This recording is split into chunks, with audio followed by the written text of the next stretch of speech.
Aku buka. Selamat malam semua.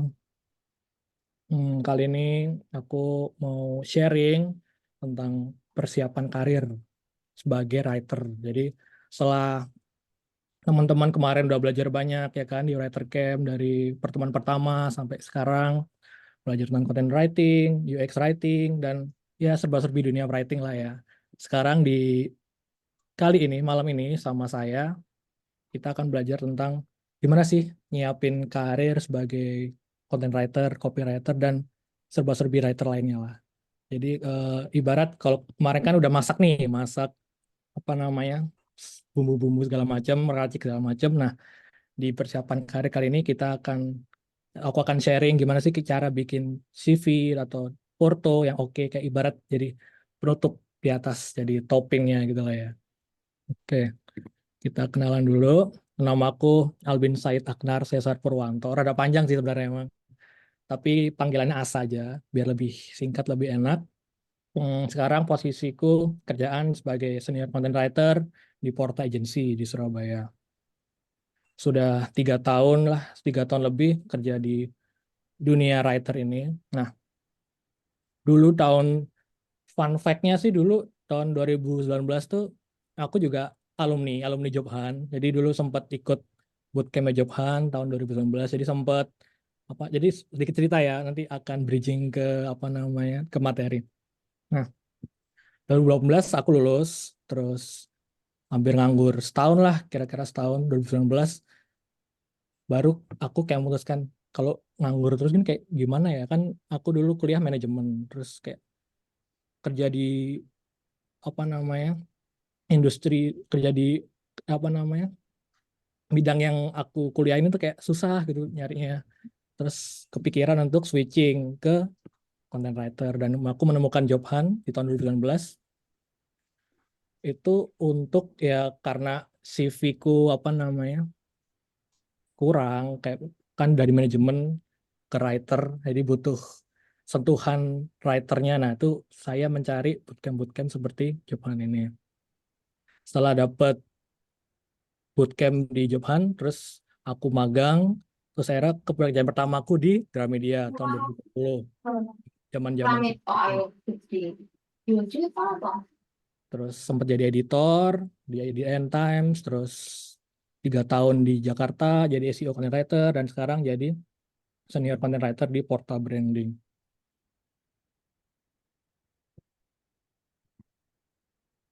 Eh, nggak bisa next. Oke. Nah, kita mau belajar apa sih hari ini? Kita ada 6 materi, 6 poin yang akan aku sampaikan sebentar. Nah, kayak how to build CV for writer, terus how to make stand out portfolio, dan apakah karir di dunia writing ini worth it gak sih? Kayak kan banyak ya yang nganggap remeh ya, kayak alah cuma nulis, kayak emang ada duitnya. Nah, itu nanti kita kulik di sini bareng. Terus gimana caranya interview untuk posisi writer, terus bagaimana nyiapin tips and triknya untuk terjun di dunia writer, dan aku akan kasih tahu rekomendasi situs yang writer friendly. Jadi nanti untuk bangun porto, untuk nyari duit juga bisa. Nanti aku share di akhir. Oke, kita mulai. Nah, gimana sih cara bangun CV untuk writer? Sebenarnya itu sama aja dengan CV-CV lainnya ya. Cuman ada case-case tertentu, ada keyword-keyword tertentu yang bisa kamu tulis di CV. Karena CV ini kan sebenarnya kita apa namanya, ibarat PDKT lah ya. Kayak kok kita kalau ke lawan jenis untuk berhubungan kan pasti perlu namanya PDKT, kayak kita kenalan. Karena kalau cuman dari muka doang kan nggak enak ya. Jadi kita butuh namanya validitas. Jadi nah, orang ini kayak gimana sih? Nah, itu lewat CV ini ke HRD. Faktanya CV ini sebenarnya cuma dibaca sama rekruter cepet banget, kayak scanning gitu lah ibaratnya ya. Kayak cuma 6 sampai 7 detikan. Nah, itu kayak gimana caranya kita ngasih apa namanya? Highlight kayak ini anak bagus nih, anak oke nih. Nah, itu lewat CV dan porto yang kita bangun. Makanya kita harus bangun secara komprehensif, secara rapi. Next. Oh, nggak bisa. Hmm. Apa aja sih poin-poin yang harus ada di CV kita nanti? Ini kalau aku kecepatan bilang ya, oke, takutnya kecepatan. Yang pertama untuk poin di CV itu ada pengalaman yang terkait. Jadi usahakan sesuai dengan posisi yang dilamar. Jadi misalnya mungkin kamu punya apa namanya pengalaman di bidang lain atau yang tidak nggak relate itu kayak mending itu nanti aja disimpan kayak mungkin yang relate aja yang ditaruh di CV. Terus yang kedua bukti skill yang dimiliki. Biar tahu rekruter nih kandidatnya sesuai nggak apa yang mereka cari. Kayak mereka nyari content writer, terus di CV kamu nulisnya kayak nggak ada poin-poin writer itu. Nah itu mungkin kasihan ya rekruternya scanning itu kayak, loh kok nggak ada writer ya udah dibuang gitu. Padahal kamu kan ngelamarnya jadi posisi writer. Nah ini nyambung ke posisi tiga apa poin tiga, yaitu kata kunci sesuai posisi yang dilamar. Usahakan jangan content writer, copywriter, proofreading, editing, atau SEO. Jadi ini ibarat membantu lah ya, membantu recruiter, membantu HRD untuk scanning pertama kali, untuk PDKT pertama kali ke kamu. Jadi sebelum terjun ke apa, sebelum ke interview dan segala macamnya. Ini top section di resume, di CV kalian harus ada apa aja sih. Yang pertama informasi kontak.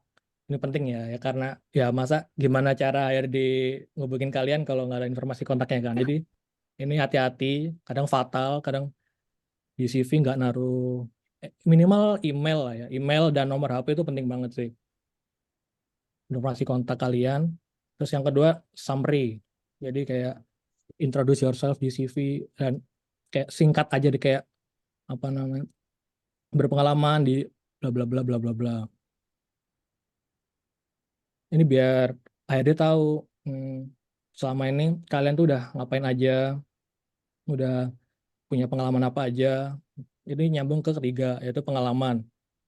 Ini memberikan informasi yang rinci tentang aplikasi dan tools yang dikuasai dan jenis kopi yang mereka tulis dan rekam jejak.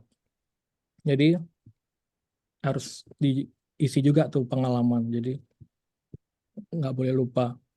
Terus yang keempat, keterampilan dan kemahiran. Nah, ini bisa kalian tulis kayak pengalaman pernah magang jadi content writer, itu kalian bisa jelasin kayak pernah ngapain aja, kayak menulis 5 artikel dalam sehari, menulis artikel 500 kata dalam sehari, segala macam. Itu penting banget. Dan yang kelima, pendidikan dan sertifikasi. Ini penting, kayak misal ini kalian salah satu caranya ngikut Job Hunt Writer Camp, ini salah satu cara ya untuk bisa taruh di CV untuk menarik hati para recruiter. Biar relate dengan, oh ini anak udah pernah ikut camp, jadi at least ada ilmu-ilmu tentang writer yang bisa dikulik nih, yang bisa kalian kuasai. Selanjutnya,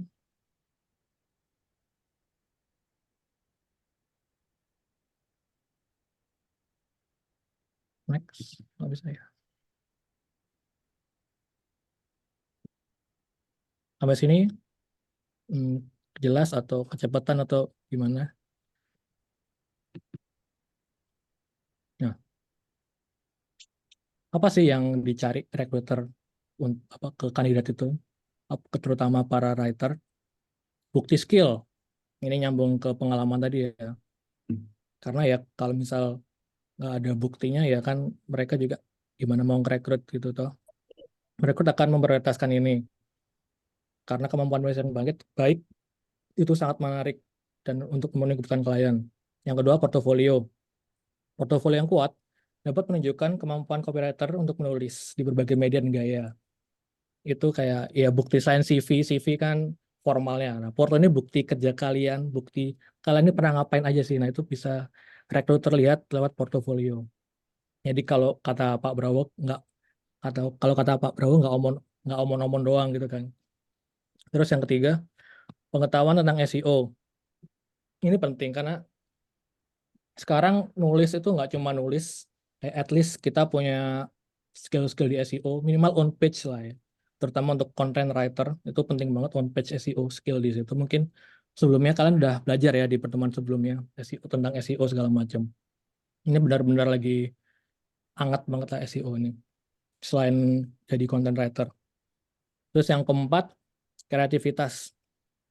Itu penting karena meskipun ada AI segala macam, tentu kita juga tuntut kreatif. Jadi nggak cuman menjelaskan apa, nggak cuman mengandalkan AI aja, kita juga butuh kreatif untuk brainstorming segala macamnya, biar nggak boring tulisannya nanti.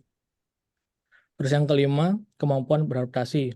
Karena content writer ini kan industrinya yang butuh content writer tuh banyak banget tuh. Dari ada banking, sekarang lagi kripto, ada segala macam Gojek, kita bisa gitu-gitu kan butuh content writer. Semua industri butuh content writer lah ya.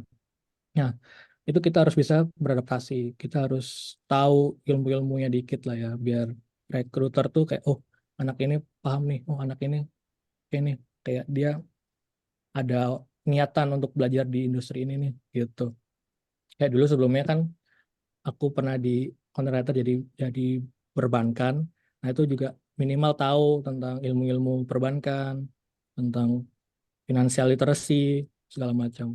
Itu sangat penting untuk mengetahui kemampuanmu gitu guys. Ini contoh CV, aku ngambil dari punya aku sendiri ya, kayak sombong dikit. Eh, ini awal di atas ini kontak information, kayak nomor dan email, terus skill yang kamu punya, terus Office, Canva, content writing, UX writing, on page SEO. Nah ini yang aku bilang di awal tadi, keyword keyword yang harus ada di CV. Ini harus muncul di CV kalian kalau niatannya melamar ke posisi writer. Ini karena ya balik tadi, recruiter butuh scanning tuh cepet, kayak 6-7 detik. Nah itu kita harus membantu mereka dengan memberi keyword-keyword ini, biar mereka langsung, oh ini ada content writer, oh ini UX writing, oh ini SEO. Nah itu membantu mereka banget.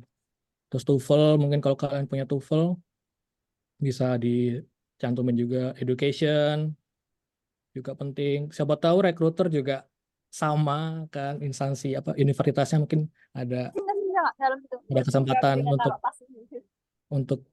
gabung. Terus reference ini juga penting.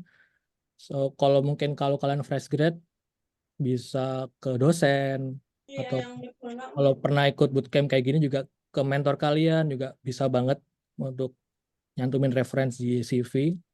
Terus work history kayak berapa tahun kamu kerja, berapa bulan kamu kerja nih dicantumin. Nah, meskipun pengalaman kerja kalian banyak, itu kalau menurutku nggak Bisa perlu kenal deket gitu. dicantumin semua di CV ya. Tuh. Karena minimal, kalau idealnya sih CV itu cukup 1 lembar aja, meskipun kalian banyak pengalamannya. At least yang kalian pilih untuk dicantumkan di CV itu yang terbaru ya, setahun, 2 tahun, 3 tahunan, kalau cukup lah. Jadi, di sini kan aku juga ada freelance-freelance lain. Nah, tapi kalau misal aku mau apply jadi content writer, yang kayak editor di IDN tadi, nggak aku cantumin. Yang aku cantumin yang content writer freelance yang lain. Gitu. Terus kontak media sosial, juga perlu LinkedIn, juga penting. Siapa tahu mereka mau explore kalian lebih dalam lagi lewat LinkedIn tuh, bisa banget. Itu nama jelas ya, jangan lupa. Dan foto. Gitu. Next. Nah, dari CV kayak gitu eh, singkatnya. Terus sekarang kita ke portofolio. Kayak gimana sih bikin porto yang oke? Di sini aku nggak ini ya apa namanya nggak yang paling benar atau gimana, kayak di sini aku cuman sharing aja kayak gimana sih bikin porto yang oke. Mungkin banyak mentor-mentor lain yang punya porto yang oke, atau mungkin kalian juga punya porto yang oke. Di sini kayak aku mau nge-share yang harus ada di porto dan seberapa penting sih porto itu. Hmm, di sini. Jadi selain CV, kita juga butuh porto. Baik, karena karena rekruter juga butuh bukti ya, nggak cuma omon-omon. selain dari CV juga bukti karya kalian. Yang pertama untuk menonjolkan dan memamerkan berbagai prestasi, pencapaian, pengalaman hidup, serta hasil karya yang pernah dilakukan. Jadi kalau kalian pernah nulis apa aja yang menurut kalian oke, cantumin aja di Porto. Semua di add tuh, ditambahin di Porto. 30 juga nggak apa-apa. Terus yang kedua, sarana menampilkan sisi terbaikmu kepada recruiter, bahwa kamu layak. Jadi itu gimana kalian untuk fight dari sisi Porto tuh kayak fight ke hari kayak pilih aku Kak, pilih aku gitu. Terus yang ketiga, sebagai poin penilaian penting ketika proses rekrutmen kerja, selain interview dan CV dan tes juga. Kayak fun fact dulu waktu aku pernah magang di intern di Relief itu sebenarnya hmm, aku nggak masuk ke apa namanya pertimbangan gitu lah ya sama HRD-nya. Cuman waktu aku nyetak Porto zaman dulu, jadi benar-benar aku cetak tuh portofolio, aku jilid spiral gitu lah biar mereka bisa lihat tuh kayak mereka amazed, wah kok ada Portonya kayak ini anak niat banget. Nah itu bisa sih sebagai pertimbangan recruiter. Jadi nggak cuman modal CV, Porto juga penting. Nah, yang keempat ini dapat menunjukkan bahwa kamu memang berpengalaman dan ahli di bidangnya. Jadi kamu nggak malu tuh, jadi pun apa punya punya karya-karya tulismu tuh cantumin aja di Porto. Emang kamu kan bukti kalau punya pengalaman di sini dan ahli. Kayak nggak usah sungkan, yang bagus-bagus cantumin semua. Yang kelima, sebagai sarana untuk membangun personal branding dan kredibilitas. Balik ke tadi, jadi selain CV, itu Porto tuh juga sebagai teman ya, kayak dua hal yang tak terpisahkan untuk membangun personal brandingmu. Jadi misal ada kandidat lain yang cuma nyantumin CV tapi tanpa Porto, nah itu mungkin dan lawan kamu yang ada CV dan Porto, nah jelas recruiter milihnya yang ada CV dan ada Porto. Jadi kamu kayak one step ahead lah dengan apa sama recruiter apa sama kandidat lain kalau kamu punya Porto selain dari CV.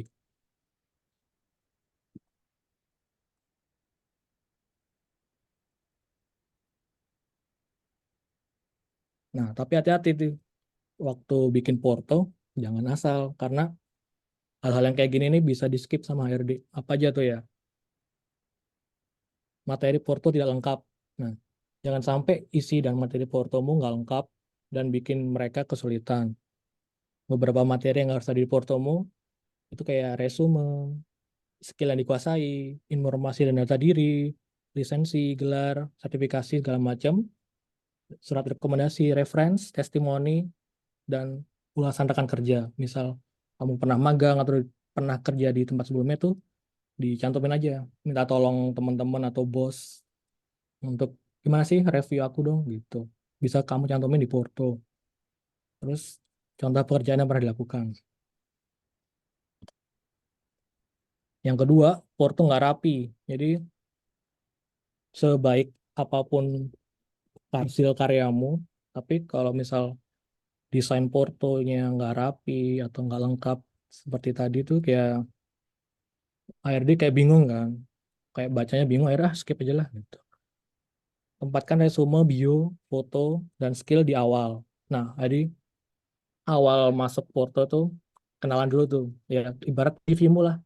CV-mu tuh taruh depan, yang kayak di CV awal.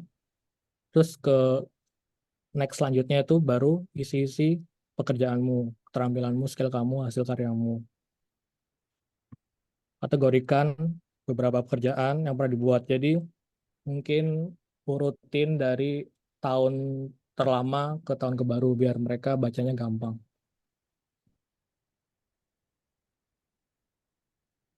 Yang ketiga, nggak terlihat menarik sama tadi, sama kayak tadi materinya nggak lengkap, portonya nggak menarik. Nah, kalian bisa tuh desain sendiri. Sekarang udah banyak ya, gampang banget kayak di Canva segala macam lewat Google Slides itu sangat membantu banget sih.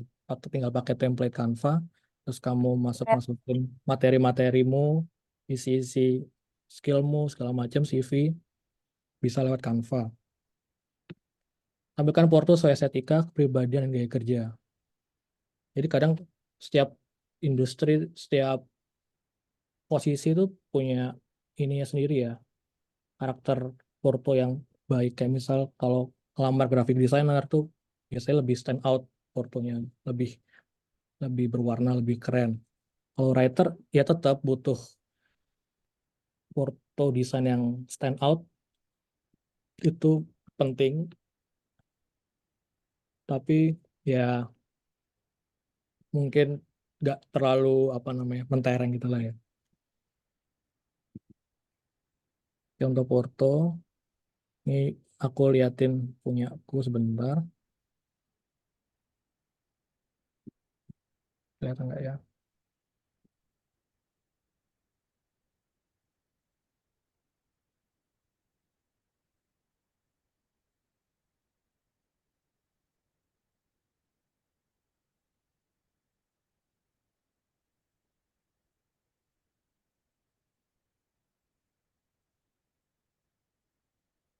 Loadingnya lama.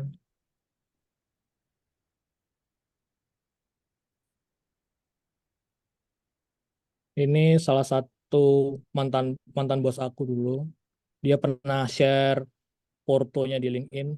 Aku mau liatin ke kalian kayak gimana sih bentuk porto yang menurut aku oke sih.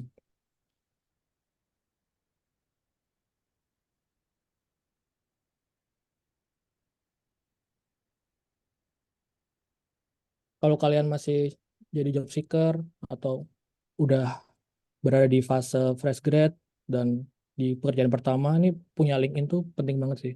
Karena aku dua dua tempat kerjaku sebelumnya tuh dapetnya juga dari LinkedIn infonya. Jadi selain ngandalin platform-platform kayak Job Hunt, kayak Glints, kayak Kaliber, itu LinkedIn penting banget. Ini aku kasih lihat contoh Porto, salah satu bosku dulu di Gramedia. Jadi dia langsung di awal, langsung nalin diri tuh, muka dan nama dan expertise, kayak penjelasan singkat tentang dia. Terus pengalamannya langsung ditulis, working closely with brands, segala macam. Terus apa namanya, perusahaannya apa aja. Kalau udah 14 tahun kan banyak banget ya perusahaannya. Jadi mungkin dikasih icon-iconnya jadi nggak perlu di apa namanya dijelasin semua. Kayak sesingkat mungkin. Personal skill. Kalau ini untuk biar recruiter tahu ya kayak selama ini 14 tahun kerja itu dia bekerja di industri apa, ngelola apa. I have developed a comprehensive skill set segala macam. Leadership, marketing strategy, terus toolsnya yang dikuasai kayak HubSpot, Insider, ini Mailchimp tuh kayak email email newsletter gitu, Sprout Social, ini untuk apa post sosmed, post konten, terus Google Analytics juga penting. Kalau kamu tahu info apa namanya skill-skill tools tertentu, kalau SEO mungkin ada Ahrefs, Semrush, itu cantumin aja. Terus ini project-projectnya dia. Nah ini dia kantor sebelumnya super app. Jadi habis dari perkenalan ke slide selanjutnya itu langsung ke pekerjaan terakhir, apa yang kamu kerjakan terakhir. Itu biar langsung recruiter tahu tuh kalau oh recent projectnya tuh ini, dia tempat akhirnya tuh di sini. Itu dia ngerjain apa aja, kerjain ini in app promo, ini crisis handling. Jadi kayak bukti sama selain project juga pernah ngelakuin apa, pernah buat achievement apa, pernah solving apa di tempatmu sebelumnya, di perusahaan sebelumnya itu juga penting dimasukin ke CV. Jadi sebelum recruiter ketemu kamu secara langsung dengan interview, itu kita kenalannya dengan mereka lewat CV dan porto kayak ini contohnya. Sosial media, kayak progress. Misal kamu pernah megang sosmed atau pernah megang content writer, kayak selama 2 tahun saya meningkatkan traffic website sebanyak berapa persen, atau bounce rate-nya rendah berapa persen, 30%, 20% tuh cantumin aja, nggak apa-apa. Untuk pernah meningkatkan followers sebanyak berapa persen, berapa puluh followers itu cantumin juga. Pernah ngerjain apa aja, nih kayak video campaign, event activation, nih kayak traffic-traffic kayak angka-angka ini juga penting banget ditulis di Porto, karena itu tadi kayak biar kita nggak cuman sekedar omong-omong. Ini buktinya ada. Ini biasanya setelah kita kasih Porto tuh sama recruiter sama HRD waktu interview, kalau kamu nanti kepanggil tuh biasanya mereka kayak double check tuh. Jadi yang waktu interview dia para recruiter nanyain lagi nih sesuai sama Portomu kayak bener nggak isi yang kamu tulis sama yang kamu kerjakan gitu. Jadi mereka kadang double check, kadang kadang suka ngetes gitu sih. Kayak misal traffic 134%, ini kamu bisa dapat 134% ngapain aja, nah kayak gitu-gitu. Terus kamu misal punya apa namanya skill atau punya kesibukan di luar writer juga bisa dimasukin sebagai nilai plus. Mungkin kamu pernah jadi BEM, pernah ngadain acara seminar segala macam, itu cantumin aja. Nah, di akhir jangan lupa CTA, Let's Connect. Bisa kasih email, atau bisa kasih nomor HP, gitu. Ini menurutku oke sih, ini salah satu contohnya.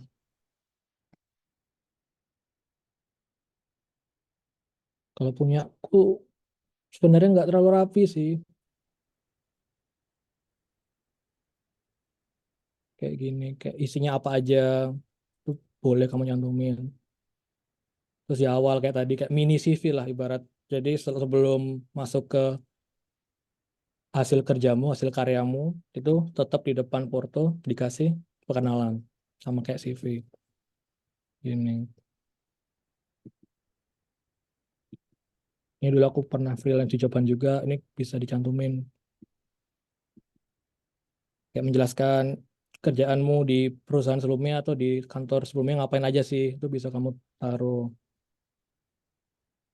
Terus kalau aku kasih link IG-nya atau link yang pernah kamu kerjain atau artikel yang pernah kamu kerjain tuh di Porto bisa banget dicantumin. Bisa scan atau klik. Ini kayak misal berhasil ningkatin followers banyak sekian, atau pernah bikin video, pernah bikin brief, itu juga bisa kamu cantumin. Ini sebelumnya yang di kantor lama kayak pernah bikin artikel segala macam, taruh aja di Porto.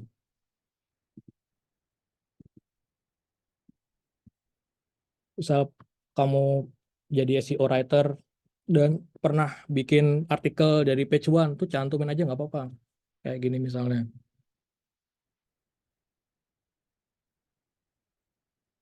Pokoknya apapun hasil karyamu yang menurutmu paling oke, paling wah, paling keren itu cantumin aja di Porto sebagai nilai tambah. Artikel-artikel cantumin linknya biar para rekruter juga bisa lihat langsung. Nih, ini kalau yang punya aku kayak gini doang sih. Lebih ya belum rapi, jujur. Gitu.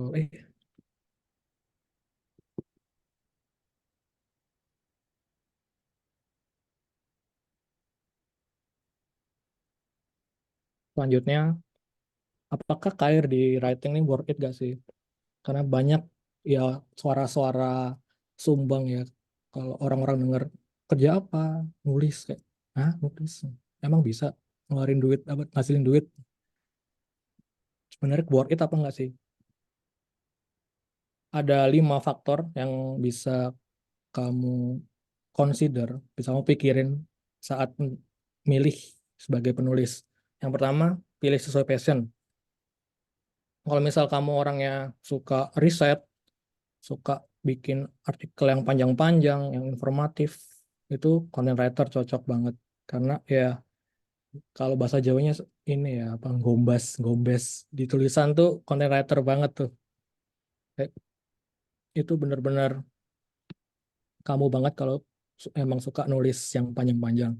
Tapi kalau misal kamu suka nulis yang singkat, yang ngena, langsung yang nggak selalu berima sih, pokoknya yang singkat, padat, mengena, ngehook, nah itu copywriter lebih oke. Karena kan di copywriter tuh kita mainin kata ya, kayak bagaimana kata-kata yang kita tulis di konten, di judul itu menarik hati audiens. Nah, yang kedua, ketahui kekuatanmu. Mirip sama yang tadi. Kalau misal kamu suka SEO, suka pengen lihat hasil karyamu di page one Google, pengen ngasih apa insight ke pembaca, itu content writer bisa jadi pilihan.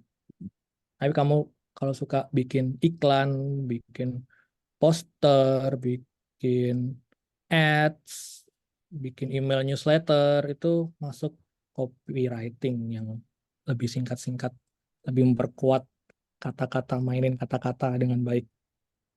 Itu di copywriter. Ini bisa jadi pertimbangan. Mungkin di pertemuan sebelumnya sudah dijelasin ya, kayak bedanya content writer, copywriter, UX writer itu apa. Kalau content writer tuh fokusnya storytelling dan engaging. Kalau copywriter lebih ke persuasif, kayak ngajak ayo beli, ayo nonton, ayo apa segala macam. Terus kalau content writer tuh educate. Jadi sebelum kamu bikin tulisan kan kamu pasti riset, googling, baca-baca, itu content writer banget. Kalau copywriter itu untuk menggoda, ibaratnya menggoda para audiens untuk melakukan yang kita inginkan, kayak follow, like, subscribe segala macam. Terus content juga lebih informatif, kalau copywriter ke persuasif. Terus drive organic traffic kalau dari SEO writer, build brand authority. Kalau copywriter increase conversion, conversion and sales. Jadi kalau content writer tuh lebih apa ya soft sell ibaratnya ya soft selling, jadi nggak langsung jeder beli, jeder daftar segala macam, lebih ke persuasif, lebih ke soft sell. Kalau copywriter tuh biasanya lebih ke hard sell ya, jeder beli sekarang, subscribe sekarang, untuk beli sekarang segala macam, promo hari ini apa, itu ke copywriter. Terus kalau content writer itu ke emphasize long form article, blog post dan informatif. Nah, ini tadi. Kalau copywriter ke advertise, landing page, sales, copies. Jadi dia lebih singkat, padat, jelas kalau copywriter. Jadi pilih kekuatanmu. Mau content writer atau copywriter. Atau UX writer ya, mungkin jadi nggak masuk ya. Kalau misal kamu lebih, kalau UX writer lebih next level ya, kalau menurut aku ya. Next levelnya copywriter. Jadi bagaimana dengan tulisan yang singkat itu di aplikasi itu nggak bikin bingung orang. Terus yang ketiga, pertimbangkan juga pertumbuhan karir. Kalau kamu ilkom, manajemen, jurnalisme segala macam mungkin membantu ya, tapi ya nggak melulu harus jurusan itu. Kayak setiap jurusan welcome lah kalau di content writer. Mungkin di sini ada yang di luar jurnalisme, komunikasi, mungkin teknik gitu juga oke-oke aja. Pertumbuhan karir di content writer bisa jadi SEO. Kalau misal kamu jago di SEO writer yang on page ya, SEO on page, itu bisa, itu udah ilmu yang ibarat ilmu pembuka untuk ilmu SEO yang lain, kayak off page SEO, technical SEO. Jadi kamu nggak nol-nol banget lah. Kalau misal kamu mau switching, misal content writer terlalu banyak saingannya, itu bisa ke SEO spesialis. Terus sosmed spesialis dan strategis juga bisa, karena kan kerjaannya writer dia kan bersinggungan dengan konten ya. Jadi even konten di IG, konten di TikTok, itu juga kita harus bisa dan harus tahu ya cara bikinnya konten-konten di sosmed. Jadi misal kamu habis dari writer mau switching ke sosmed spesialis atau strategis juga nggak terlalu susah karena udah ada basicnya gitu. atau konten kreator. Misal kamu lebih ke TikTok, bikin Reels, nah itu konten kreator banget. Kalau copywriter, karirnya bisa jadi UX writer, yang aku tadi bilang, karena UX writer tuh ibarat next levelnya copywriter. Terus bisa email marketer juga, atau content strategist. Jadi lebih ke thinking behind. Jadi kalau awal kita content writer, copywriter tuh langsung terjun, langsung eksekusi. Nah, kalau misal udah berapa tahun kerja, udah punya pengalaman, punya expertise, bisa kok nanti pertumbuhan karirnya ke strategis, lebih ke belakang layarnya. Jadi kita yang mikir konsep, nanti biar writer atau copywriter yang lain yang eksekusi. Jadi kita ibaratnya mengawasi dari belakang. Terus juga pertimbangkan gaji. Writer gajinya tuh kalau aku pernah lihat-lihat di LinkedIn ya dan di apa namanya info-info loker tuh kadang ngenes ya, kayak cuman 1,5, 2 juta, di bawah 1 juta bahkan. Kayak kita tuh kadang diremehin gitu loh writer ini. Padahal ya kita kerjanya susah banget, nggak banget ya maksudnya ya susah gitu. Ada mikirnya juga gitu.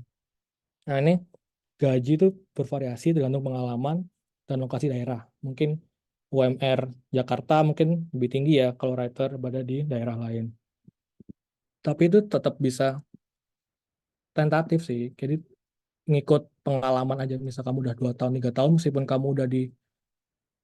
meskipun tinggalmu kerjamu di Surabaya, mungkin gaji bisa naik mengikuti.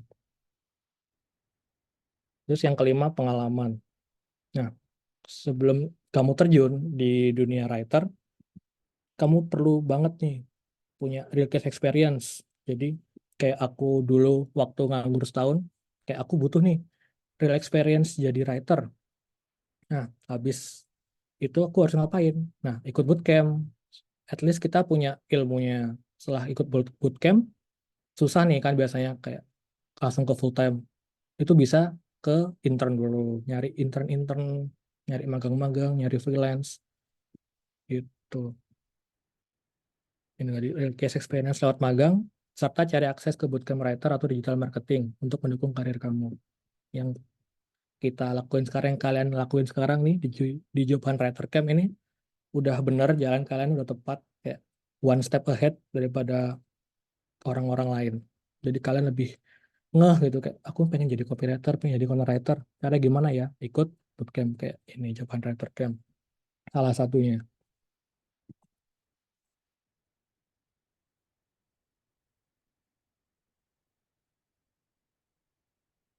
Selanjutnya,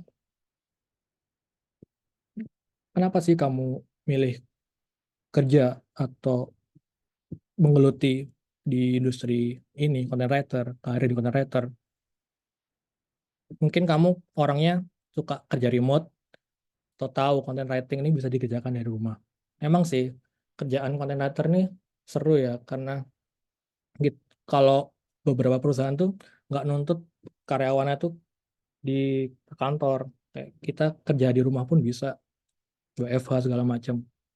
Dulu waktu aku kerja di Jakarta, waktu zaman COVID, itu sering banget sih WFH. Jadi di divisiku marketing tuh kita lebih sering WFH daripada divisi-divisi lain. Karena ya memang memungkinkan, karena nggak perlu ke kantor, kita udah modal wifi, modal laptop, udah kelar, udah bisa kerja.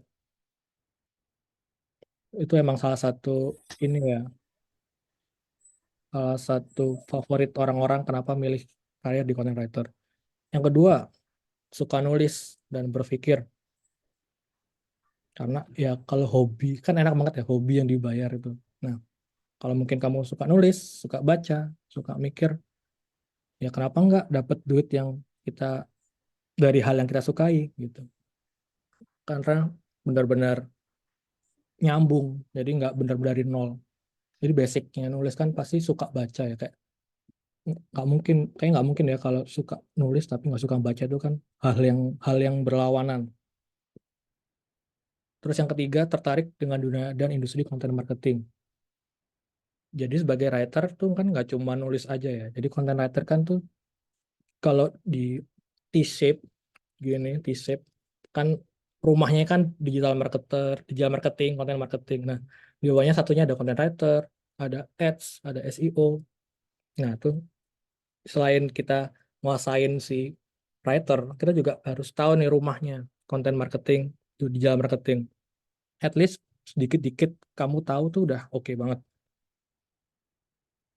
Terus yang keempat, ingin cari side hustle dan akhirnya milih untuk side hustle nulis. Jadi misal kamu mungkin kerja di bidang selain writer, seperti apa ya, mungkin di pabrik atau di bank atau apapun. Nah, selain dari kerja utama, kita punya sambilan nih jadi side hustle dengan nulis. Karena eh, opportunity untuk jadi side hustle tuh gede banget dari nulis.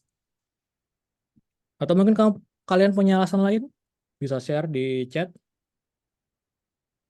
Kenapa sih kalian milih nulis, karir sebagai nulis? Kok kalian pengen ikut jawaban Writer Camp ini kenapa sih? Boleh share di komen apa di kolom chat.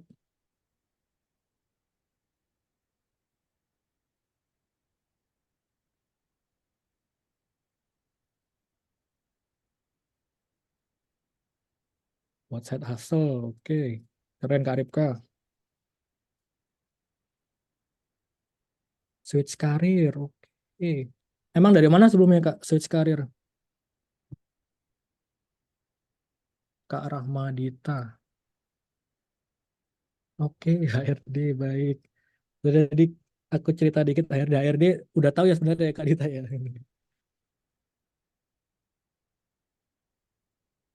Oke,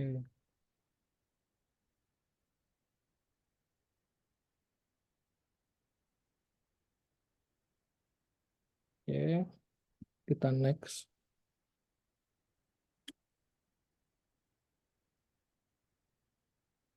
Hmm, Kenapa sih karir di writer ini oke? Ada 6 alasannya. Yang pertama, pasarnya tuh gede karena konten is king dan content writer tuh sangat dihargai. Kayak ya kita scrolling IG, scrolling TikTok, scrolling Twitter, itu kan kita mengonsumsi konten ya. Nah, pasti kan ada orang di belakangnya yang bikin. Nah, itu ya kayak kita-kita ini content writer. Jadi jangan takut kalau misal apa namanya kekurangan peluang karena ke makin ke depan tahun-tahun berikutnya itu pasar gede banget konten is king. Karena setiap hari kita mengonsumsi konten dan perusahaan dan klien-klien tuh butuh orang yang bikin konten ini nih. Nah, dari siapa? Dari content writer jelasnya. Terus yang kedua, siapa aja bisa. Kalau kamu doyan baca, nulis, udah, udah bisa tuh jadi content writer. Nah, mungkin juga bisa diasah dari ikut-ikut bootcamp kayak gini. Yang ketiga, bisa kerja di mana aja. Bisa kerja di kafe, rumah, bahkan kalau freelance dari misal kamu dapat freelance dari luar negeri, lo bisa kerja tengah malam ngikutin jam kerja mereka. Misal kamu orangnya night owl banget ya, kayak lebih lebih kencang nih otak di malam tuh bisa banget tuh kalian apa namanya sesuaikan sendiri. Terus keempat, spesialisasi, pelajari SEO atau penulisan teknis lainnya untuk kesempatan gaji lebih tinggi yang udah aku jelasin sebelumnya. SEO tuh salah satu next big thing juga selain dari konten. Jadi kalian harus ikut paham at least on page SEO tuh untuk mengambil peluang di jadi SEO content writer atau penulisan teknis lain kayak UX writer, terus email marketer itu kadang kesempatan gajinya bisa lebih tinggi daripada copywriter dan content writer biasa atau nulis skrip, skrip film, skrip KOL untuk KOL video segala macam tuh ada peluangnya di situ. Jadi know know your specialization kayak kamu harus tahu spesialisasimu di mana. Terus yang kelima, banyak industri butuh karena ya hampir semua industri butuh konten. dan butuh orang yang bikin. Salah satunya ya kita ini content writer. Makin terniche makin baik. Jadi semakin industri yang kamu kuasai itu jelas, apa langsung fokus di itu biasanya lebih bagus. Kayak misal sekarang lagi rame kripto. Nah, kalau kamu mungkin paham dunia kripto, nah jadi writer di industri kripto tuh peluangnya gede banget karena ya masih sedikit orang yang paham kripto kan. Kalau kamu masuk ke situ, jelas kamu lebih value-nya lebih tinggi daripada orang lain. Atau mungkin kamu suka film, nah kamu bisa nulis review segala macam, terus kamu daftar di perusahaan yang kreatif kayak mungkin video atau BTV atau perusahaan-perusahaan video on demand kayak gitu, kamu pasti jadi salah satu pilihan mereka untuk direkrut. Pokoknya semakin ternis, semakin baik. Jadi kamu punya ilmu yang fokus, suka review buku, terus kamu daftar di Gramet, nah itu kesempatan lebih gede. Karena kamu emang jago, emang paham di bidang yang kamu apply. Suka perbankan, daftar di bank, jadi kontraktor di bank bisa banget. Nah, pokoknya hampir semua industri butuh content writer sih. Terus yang keenam, berguna jika ingin buat bisnis. Nah, kayak freelance, terus bangun personal branding. Mungkin kamu mulai bangun persona di LinkedIn sebagai expert writer, itu bisa banget. Atau punya blog sendiri dan monetize it bisa banget. Mungkin kamu kalau punya blog sendiri bisa nawarin jasa backlink atau ngasih Google Google Ads ya apa nama itu yang iklan di blog ya itu bisa banget kalau kamu ingin buat bisnis sendiri lewat writer.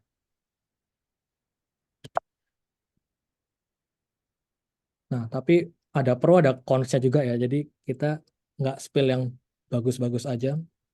Kenapa kalau kenapa berkarir di writer tuh kadang nyebelin? Karena yang pertama kompetisi ketat, banyak orang yang bisa bikin konten. Banyak juga yang mau dibayar murah kayak yang penting dapat duit gitu kan. Ya kayak di para apa teman-teman di Japan Camp ini mungkin salah satunya kan jadi saingan ya masing-masing nanti di industri jadi content writer. Terus yang kedua, gaji awal rendah. Nah itu tadi yang aku pernah yang aku disampaikan, kadang writer nih dianggap remeh. Kayak, ah cuma nulis. Tuh kadang kita dikasih gaji kayak 1 juta, 2 juta, bahkan unpaid internship itu kayak sedih banget kan.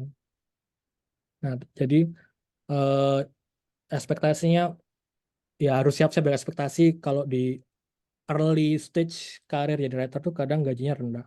Tapi kalau kamu bisa nemuin perusahaan yang oke, yang settle, ya bisa dapat UMR minimal bisa. Minimal bisa 4 juta, 4,5. Itu bisa banget. Ya pokoknya pintar-pintar milih perusahaannya dan industri yang kamu apply. Terus yang ketiga, industri kreatif tuh fluktuatif. Karena kan tren cepet banget ya berubah ya. Kayak sebelumnya content writer tuh masih belum pada tahu, belum pada ngeh gitu kan. Waktu aku dulu ikut job hunt yang tahun 2019 itu tuh masih sedikit orang yang nge. Terus sekarang udah 2024 udah pada paham lah content writer apa, copywriter apa. Kayak teman-teman sekarang ikut di job writer camp ini kan pasti udah ada niatan untuk terjun ke sana. Jadi kamu harus terus update skill. Jadi nggak jangan berpuas diri habis ikut writer camp bisa tambah lagi ilmunya, baca-baca di artikel, lihat-lihat di YouTube, follow-follow orang-orang keren di IG, follow-follow agensi-agensi di dunia kayak Ogilvy segala macam itu bisa banget. Terus yang keempat harus siap hustle karena cari klien atau cari perusahaan yang mau bayar sesuai nilai kita dan skill kita tuh kadang tricky ya. Jadi kalau kamu udah misal diterima di perusahaan atau jadi content writer di perusahaan tertentu, kalau misal gaji awalnya rendah mungkin kalian consider untuk nyari hasil yang lain untuk tambah-tambah. Jadi jangan puas di satu sumber penghasilan aja. Jadi harus pintar-pintar, harus siap nyari hasil. Kalau mau dapat duit yang lebih oke, lebih banyak lagi. Terus yang kelima, butuh disiplin tinggi karena writer tuh harus terus riset, harus terus baca-baca. Ya tuh kamu harus disiplin, nggak cepet bosen, harus update kayak kalau belajar harus baca di website mana, kalau mau nulis tentang artikel kesehatan harus baca di website mana, itu kalian harus tahu. Terus yang keenam tuh kadang karir di writer tuh bikin bosen ya, karena ya kerjaan kita gitu-gitu aja. Datang di kantor, buka laptop, buka sheet, buka docs, nulis konten, konten, bikin nyelesain deadline. Kadang ya stagnan gitu, kayak kerjaan itu, karena kan kita jarang ya kalau misal writer kerja lapangan kayak ditugasin di lapangan, kita kan jarang ya. Jadi kita mostly kerjaan kita ya di kantor, duduk seharian. Jadi ya itu sih trikinya jadi writer tuh, kadang bosen.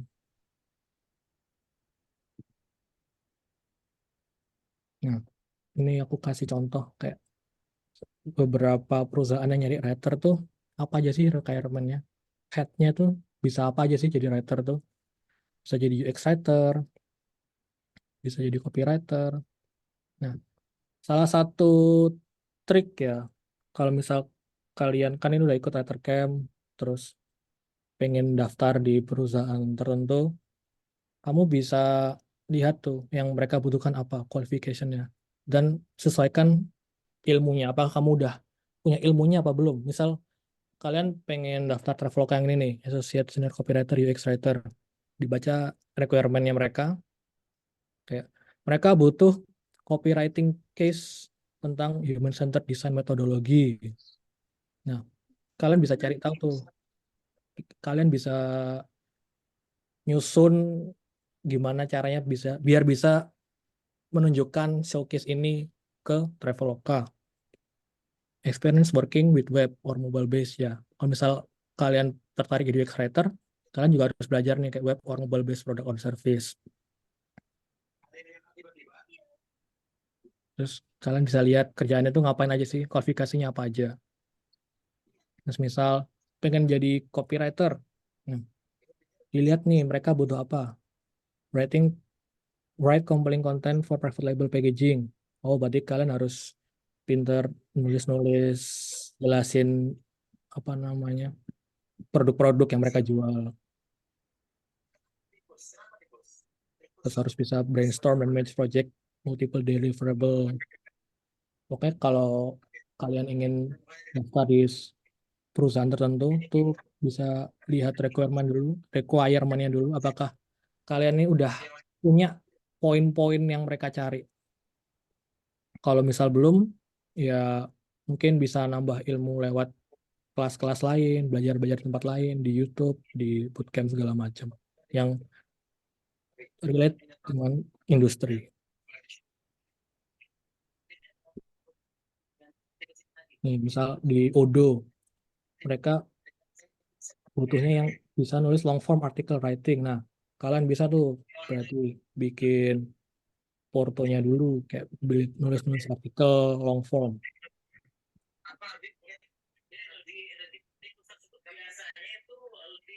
Dan ini biasanya nih, basic understanding of SEO. Ini kebanyakan perusahaan-perusahaan tuh udah aware dengan itu ya.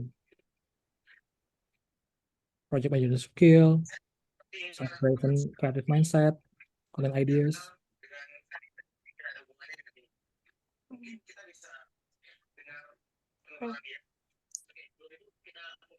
Selanjutnya ke interview. Interview lucu. Habis bikin CV, bikin porto, kita udah apply nih, udah ngirim CV dan porto, dan tinggal nunggu panggilan dari perusahaan. Kalau kita udah kepanggil, saatnya kita nyiapin interview. Nah, mungkin kalian juga udah sering ya baca-baca atau dengar atau pernah ikut kelas interview how tips and triknya, pernah baca-baca konten-konten tentang interview. Nah, ini salah satunya. Yang pertama, know your skills and strength. Yang tadi aku sempat jelasin, kalian itu jagonya di mana sih? Misal suka review film, atau suka nulis panjang, atau kuat di SEO on page, itu waktu interview kalian jelasin aja tuh. Biasanya waktu introduce yourself, itu jangan lupa sebutin keyword yang relate dengan posisi yang dilamar. Misal daftarnya jadi SEO content writer nih. Nah, waktu penjelasan di awal tuh kalian udah jelasin, saya punya pengalaman, pernah belajar SEO on page, atau pernah nulis artikel SEO, bisa dan paham tools SEO seperti Ahrefs dan Semrush. At least kalian sebutin dulu, itu nggak apa-apa. Misal nanti endingnya mungkin kalian cuman pernah dengar atau pernah lihat, itu nggak masalah. Cuman at least kamu jelasin dulu, kayak aku tuh tahu loh ini si Semrush, Ahrefs, itu penting banget biar para rekruter tuh kayak, oh ini tahu nih, ini paham nih. Kadang kan kalau kita waktu introduce yourself kan, kenalannya tuh masih terlalu general ya. Kayak udah apa namanya, kuliah di sini, pernah ini, kerja di sini, tapi belum fokus. Nah, usahain kalau waktu pengenalan di awal tuh penting, karena kan ini ya apa, hal pertama kita ketemu dengan HRD itu kan kenalan pertama di introduce yourself itu. Nah, itu kalian harus kenalin diri dengan baik dan sebutin keyword-keyword yang relate dengan posisi yang dilamar. Terus sebelum interview juga riset dulu nih yang di apply itu perusahaan apa. Kadang karena terlalu banyak ya yang di apply itu, kadang kita suka bingung ini perusahaan apa ya. Nah, itu sebelum kamu interview, penting banget untuk riset sebelum interview. Kayak misal apply di Kita Bisa tadi contohnya, yang kamu bisa riset dulu Kita Bisa ini perusahaan apa, terus ngerjain apa aja, terus industrinya apa. Misal di Kita Bisa kan ini ya, platform crowdfunding. Nah, itu kalian harus riset tuh apa aja, menerima zakat segala macam. Jadi jangan waktu interview jangan datang dengan kondisi nol. Jadi at least kalian tahu yang dilamar, perusahaan yang dilamar. Terus master the phone interview, terus present yourself well. Nah, itu tadi aku bilang, karena kesan pertama waktu introduce di awal tuh penting banget. First impression tuh penting banget. Jadi selain keyword tadi waktu jelasin interview, waktu jelasin kalian kenalan, itu juga dari segi fashion, segi tampilan itu juga harus diperhatiin. Dari tampilan baju, tampilan rambut, tampilan muka, itu harus rapi mungkin. Sepatu, celana. Terus waktu interview, habis kita jelasin, habis ditanya segala macam, kan biasanya para rekruter kan tanya tuh, ada yang mau ditanyakan. Nah, itu ambil kesempatan itu buat gantian tanya balik ke perusahaan. Kayak misal, kayak misal apa namanya, budayanya di perusahaan ini kayak gimana, terus jam kerjanya jam berapa sampai jam berapa, apakah ada ketentuan cuti segala macam, apakah jasa ditahan segala macam. Pokoknya apa namanya, ambil kesempatan untuk ada yang perlu ditanyakan itu dengan baik. Karena kan kita interview itu kan sama-sama kenalan ya. Interviewer HRD itu kenalan sama kita juga kenalan ke perusahaan yang kita apply. Jadi itu jangan jangan cuman ada yang tanya terus gak ada Pak. Nah, itu jangan. Kayak mending kalian langsung tanyain apa yang kamu butuhkan, info-info. Jadi gantian kulik. Habis kalian dikulik HRD, kalian kulik balik tuh perusahaannya tuh kayak gimana. Pokoknya aku Terus Ya ini sama. Yang pertama tuh riset dulu, terus latihan dulu, interview. Mungkin bisa ke teman, ke keluarga, atau ngobrol sendiri di kaca juga oke, nggak apa-apa. Terus siapin tuh pertanyaanmu. Tanyakan, yaitu tadi setelah kamu ditanyain, kamu bisa tanya balik. Itu karena penting banget. Pokoknya kulik sedalam mungkin perusahaan yang kamu tuju. Jangan udah oke-oke, udah apa tahapnya udah jauh, udah offering letter, udah masuk, terus waktu kerja sebulan 2 bulan nggak betah. Nah itu kadang kan sering banget tuh kayak gitu. Nah itu bisa di hal-hal yang kayak gitu bisa diminimalisir dengan ya kita filter dulu di awal, kita tanya-tanya dulu di awal. Kalau misal sekiranya di awal tuh udah nggak oke ya, ya udah nggak apa-apa, kita cari lagi aja. Karena banyak kesempatan di luar sana. Perusahaan yang butuh kalian juga banyak. Jadi jangan takut. Nah, ini waktu interviewnya jangan lupa senyum dan make eye contact. Jadi ya kayak ngomong ke orang kayak gimana sih ya, harus lihat langsung 101 gitu kan. Jadi jangan mata jangan kemana-mana. Itu biar menunjukkan tuh kamu confident, friendly.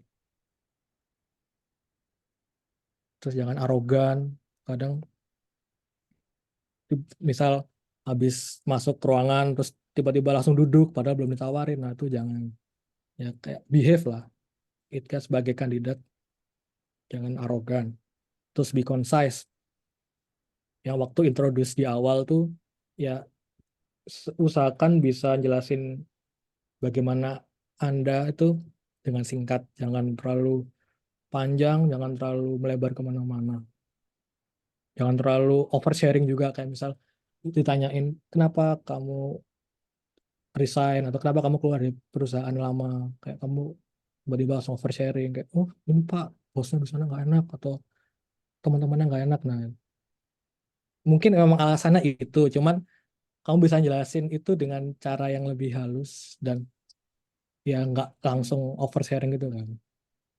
Mungkin karena di perusahaan sebelumnya tidak menawarkan jenjang karir yang oke, atau saya tidak melihat adanya apa namanya, tidak melihat adanya kesempatan untuk berkembang, atau tidak ada jenjang karir, atau tidak ada, gitu-gitulah pokoknya. Terus yang selanjutnya, turn off your cell phone. Ya ya kan kita interview ya, masa kita HP-an gitu kan, nggak sopan juga, baik itu interview online dan offline. Jadi sebisa mungkin kita jangan HP-an. Nah, itu tadi. Yang ke-8, don't badmouth your previous employer. Ya, jelek-jelekin bos, jelek-jelekin teman kantor sebelumnya, jelek-jelekin lingkungannya. Itu menunjukin kamu ya nggak bisa ngontrol diri. Maksudnya, ya emang mungkin alasannya itu, tapi nggak perlu dijelasin waktu interview.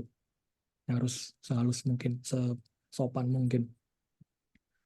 Terus setelah interview, bisa ngasih gestur yang baik. Mungkin habis interview terus chat lagi HRD-nya, terima kasih atas kesempatan yang diberikan, semoga berjodoh segala macam, bisa chat atau email. Itu nunjukin kalau kamu ya menghargai menghargai apa, menghargai interview ini, menghargai HRD juga.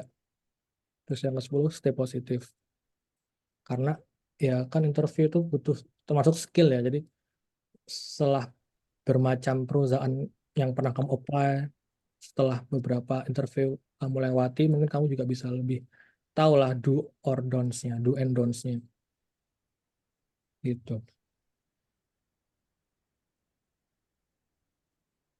Selanjutnya, prepare for the battle atau tips and triknya.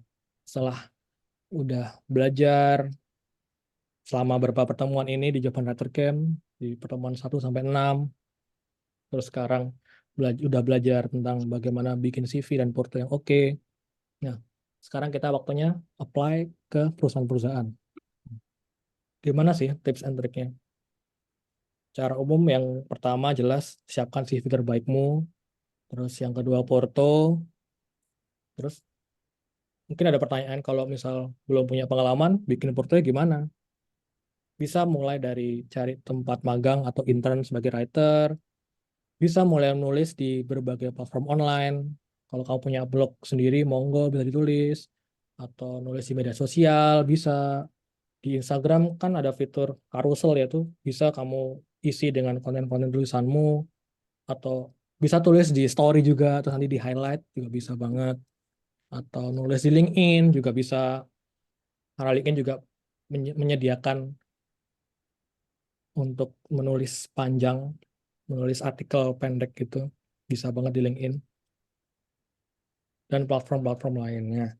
Terus yang ketiga juga bisa nulis di media berbasis UGC atau User Generate Content. Itu kayak IDN dan Medium. Kalau kamu punya Medium, itu bisa banget nulis di situ. Misal kamu nggak punya blog, alternatifnya bisa di Medium. Kamu bisa nulis di situ sebagai portofolio. Nulis apa aja terserah, kayak buat review, buat mungkin curhat atau puisi segala macam. Itu bisa banget jadi porto lewat Medium atau IDN Times. Nanti aku jelasin di next slide, ada IDN Times. Terus yang ketiga, setelah nyiapin porto dan nyiapin CV, yang ketiga, investasi dengan ikut bootcamp dan kursus. Nah, kayak Japan Writer Camp ini benar-benar langkah yang tepat buat kalian ikut Japan Writer Camp, karena salah satunya untuk lebih stand out daripada kandidat lainnya, ya lewat bootcamp dan kursus kayak gini. Karena kan ada bukti sertifikat, ada ilmu-ilmu yang sudah kalian pelajari selama ini, selama Japan Writer Camp, itu bisa banget jadi modal kuat untuk apply di bidang writer. Terus yang keempat, mulai bangun profil dan personal branding di LinkedIn. Yang tadi aku sempat jelasin di awal, LinkedIn itu emang oke banget buat nyari kerjaan. Bagaimana orang-orang di LinkedIn tuh benar-benar nunjukin personal brandingnya dengan baik. Nah, kalau bisa ikutan tuh di situ, bikin LinkedIn, bikin profil, personal branding di LinkedIn. Bisa mulai dari nge-add orang-orang di industri yang sama, di industri writer, bisa nge-add aku dulu mungkin juga bisa, nggak apa-apa. Juga nyari-nyari apa namanya, karena semakin nge-add orang-orang yang sejenis di industri yang sama, kadang konten-konten yang mereka like itu juga sejenis.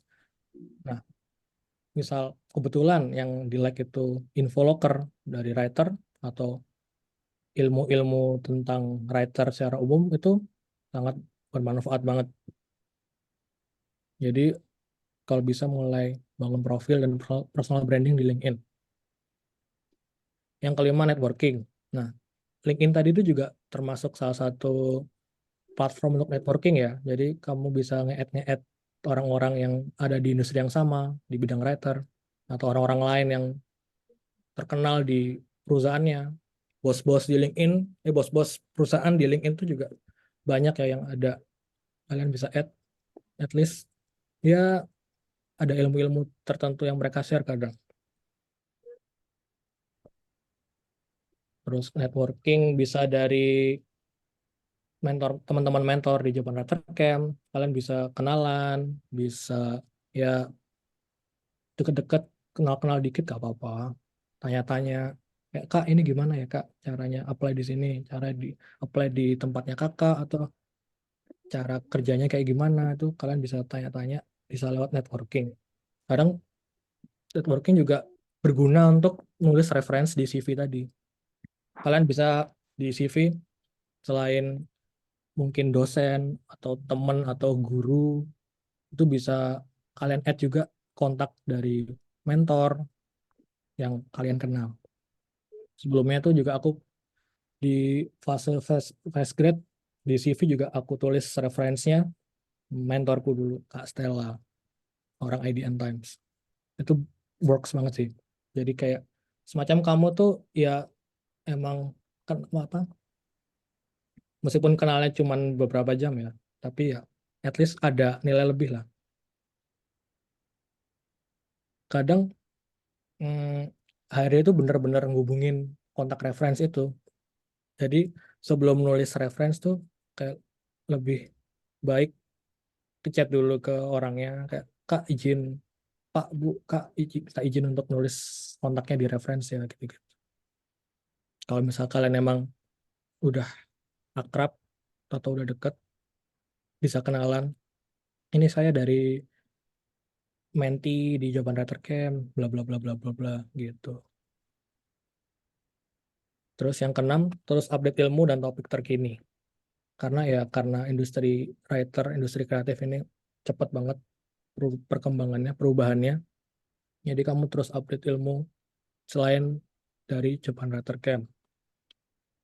Topik-topik terkini, kayak misal konten-konten yang lagi rame, konten-konten yang lagi FYP, konten-konten yang lagi hits, itu kalian harus terus keep up. Nah, ini tadi rekomendasi situs yang writer friendly. Bisa cari loker, bikin porto, pamer tulisan. Yang pertama ada IDN Times. Dia ini mungkin kalian tahu IDN Times itu portal berita ya. Tapi selain portal berita, IDN Times itu juga nyediain platform untuk orang-orang biasa. Jadi selain writer in-house-nya IDN Times, IDN Times juga menyediakan platform UGC. Jadi orang-orang umum itu juga bisa ngisi artikel di IDN Times. Nanti mungkin aku tunjukin dikit ya, habis jelasin yang ini. Terus yang kedua Medium. Medium itu juga semacam blog. Jadi kita tinggal register, sign up, udah punya akun Medium. Kalian bisa nulis apapun di Medium, dan itu juga bisa jadi sarana porto. Kalian bisa nyantumin link Mediumnya, link karya tulisan kalian di porto. Terus yang ketiga LinkedIn. Jadi selain buat networking, kalian juga bisa sharing-sharing tulisan, sharing-sharing konten.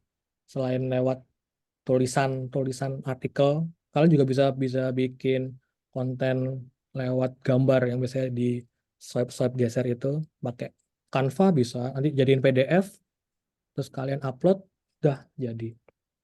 Kalian bisa mulai personal branding di sini. Siapa tahu juga banyak banget loker-loker di LinkedIn yang tidak tersedia di platform-platform job portal yang mainstream, yang kayak Jobstreet segala macam. Jadi ya ada peluang di LinkedIn. Jadi kalian harus mulai bikin lah minimal. Terus yang keempat Mojok. Mojok ini mirip sama kayak di End Times dan kreatif juga, mirip juga sama kayak di End Times. Mereka portal berita, berita-berita umum, berita-berita kreatif. Itu selain penulis in-house-nya, mereka juga menyediakan platform untuk UGC, untuk orang biasa untuk ngisi konten di platform mereka. Ini mau nunjukin yang IDN.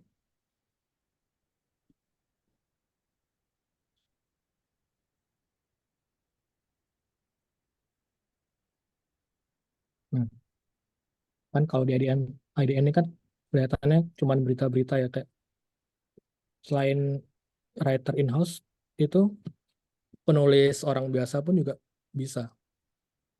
Coba kita login.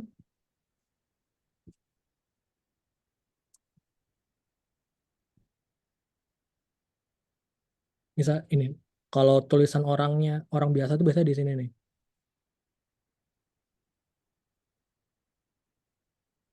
Community writer.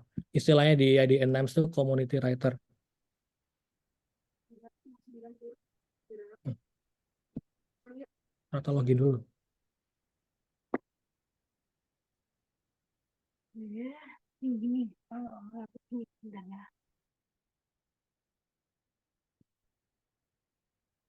Coba ya.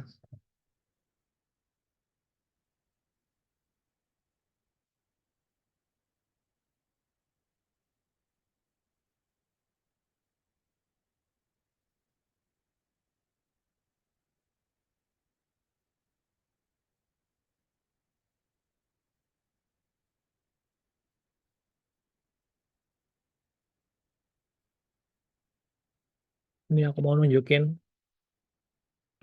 salah satu platform nulis untuk kalian bangun porto. Itu salah satunya bisa di IDN Times. Nah, dulu awal-awal karir apply dan daftar jadi writer, kan jelas kita kan nol ya. Selain abis ikut bootcamp, terus apalagi nih Kak? Aku harus ngapain lagi? Nah, kamu bisa ngeluarin ilmu-ilmu kalian habis belajar di Writer Camp dengan menuliskan tulisan kalian di IDN Times ini salah satunya. Di IDN Times ini dia ininya apa namanya? Sistemnya poin dari view. Jadi artikel kalian berapa view-nya nanti bisa dikonversi jadi poin dan bisa ditukerin duit. Nah ini kayak bonus berapa poin setelah nulis 4 artikel, berapa poin, berapa artikel gitu-gitu. Misal nih yang punya aku publish. Ya, dulu aku nulis terakhir 2023 lama banget. Nah nih visited count 2.500. Ini salah satunya. Tulisan-tulisanku yang pernah aku bikin di IDN.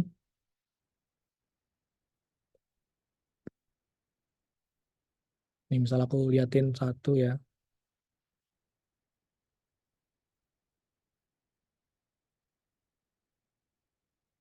Sebentar. Lama.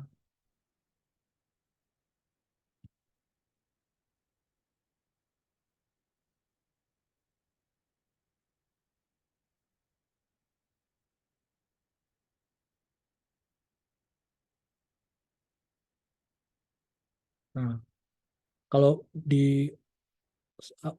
waktu awal buka website mungkin ini kayak berita berita beneran ya maksudnya in-house yang nulis ya. Padahal sebenarnya orang-orang biasa pun bisa nulis di IDN Times. Biasanya kalau kalian notice tuh kalau tulisannya community writer tuh belakangnya ada nih C1 C2. Ini berarti community writer yang nulis.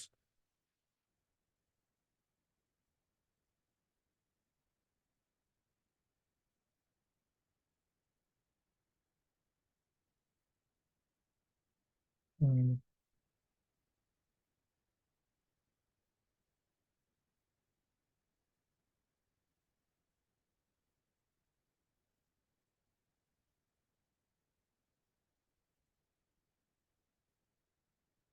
selamat ya guys.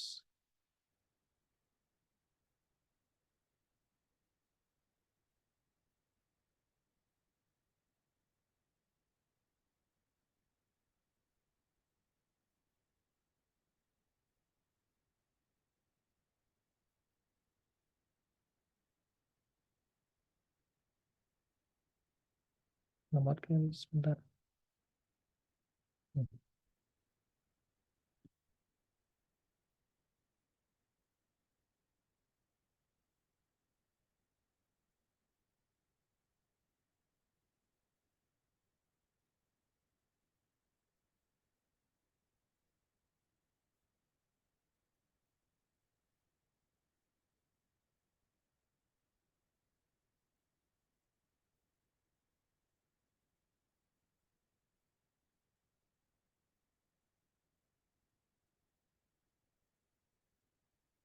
Bentar.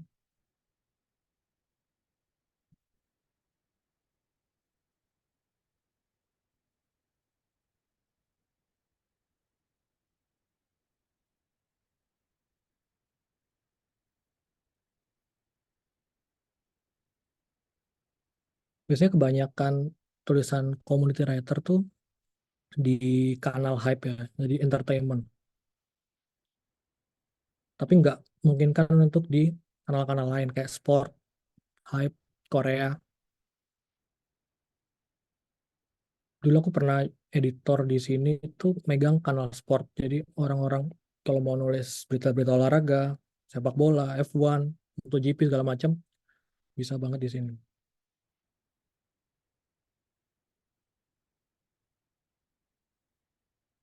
Hmm. Kalau mau bener-bener pengen lihat terkurasi orang-orang biasa atau community writer tuh bisa di community ini nih kalau mau baca-baca.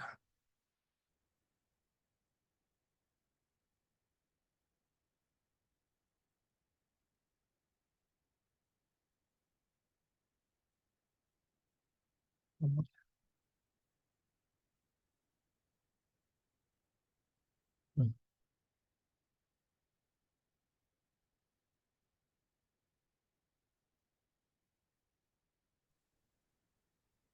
Ya, gitu simpel. Seniman ini Simpel 5 penyebab bocor halus pada ban doubles. Even nulis puisi pun juga bisa. Nah, itu sih.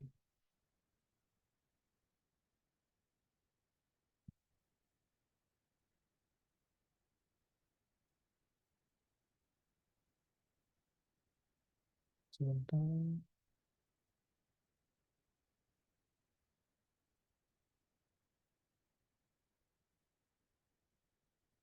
Ya, lemot.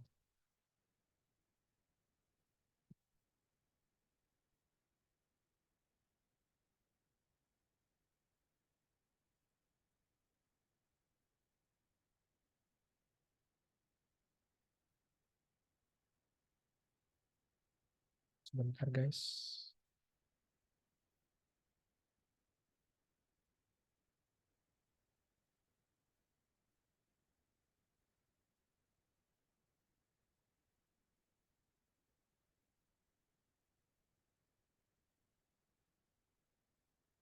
Kok bagikan?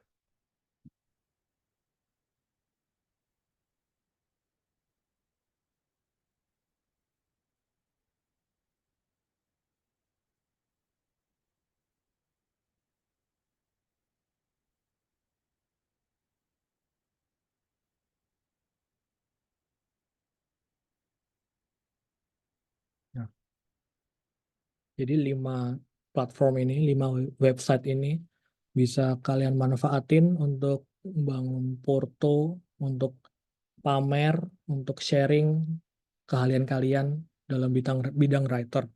Kalian bisa share di 5 platform ini salah satunya. Kalau nyari duitnya, mungkin ada platform kayak 1000 Lancer atau ya aku pernah dengar 1000 Lancer, tapi aku belum pernah nyoba ya, jadi nggak bisa, takut salah-salah, jadi belum bisa jelasin. Tapi itu bisa kalian coba kalau mau freelance. Kalau yang udah pernah aku coba sih di 4 platform ini ya. Yang Mojok aku juga belum pernah coba. Tapi di 4 ini aku udah pernah nyoba dan it works. Jadi kalau kalian ingin bikin tulisan, mau pamer tulisan, mau nunjukin keahlian kalian, bisa di ID in Times, Medium, LinkedIn, atau creative.id. Nah, jadi sudah siap bikin porto yang oke, yang bikin recruiter melongo. Jadi good luck untuk perjalanan kalian di industri writer. Semoga bisa menemukan passionnya di sini, di writer. Setelah ikut 7 pertemuan, dari pertemuan pertama, kedua, ketiga, mulai dari content writing, UX writing, sosmed, segala macam. Semoga kalian bisa mengaplikasikannya dengan baik dan bisa bikin CV dan porto yang baik untuk membawa kalian ke karir yang baik juga. Gitu. Udah sih dari aku, cukup sekian. Terima kasih. Selamat malam. Bisa aku kembalikan ke Kak Nora.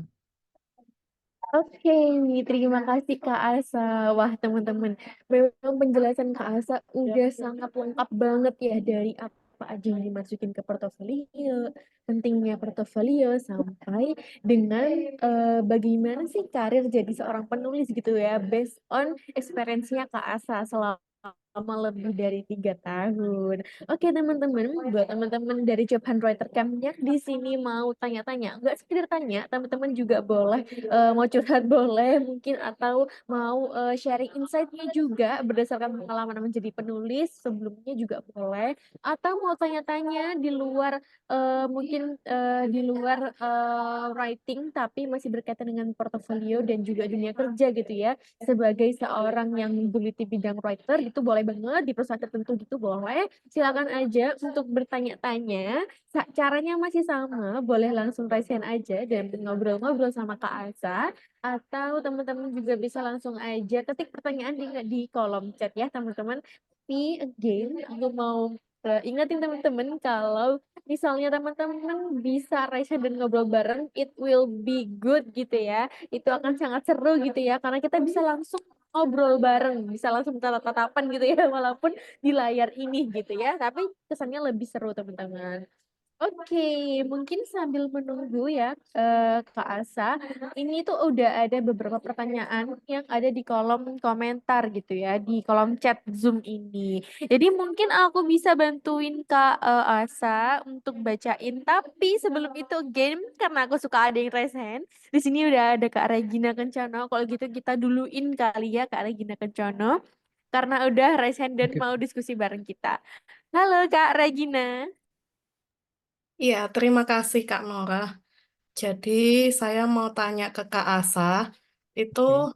kalau kita punya pencapaian tapi di bidang menulis fiksi kayak cerpen, puisi, sama lainnya, itu apa bisa disertakan dalam CV dan portofolio?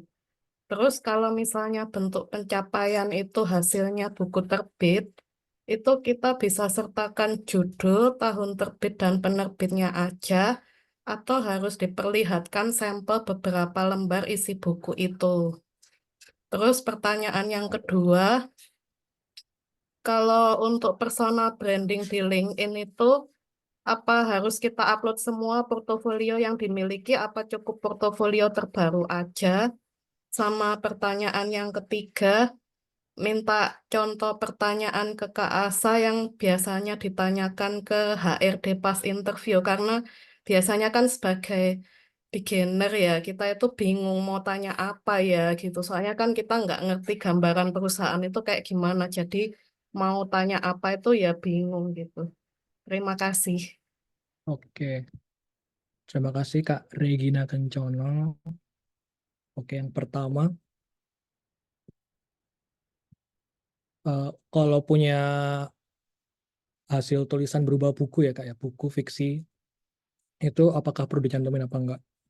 Perlu banget, karena semakin beragam, semakin variatif hasil karya yang kita pernah bikin, itu bisa jadi pertimbangan banget buat rekruter. Jadi, apalagi kalau buku ya, jadi lebih kelihatan hasil tulisannya, mulai dari KBBI-nya, dari struktur, dari kalimat yang dipakai, itu bisa kelihatan di tulisan, apalagi buku. Nah, misalnya nih, aku di tempat intern sebelumnya itu juga pernah nulis buku.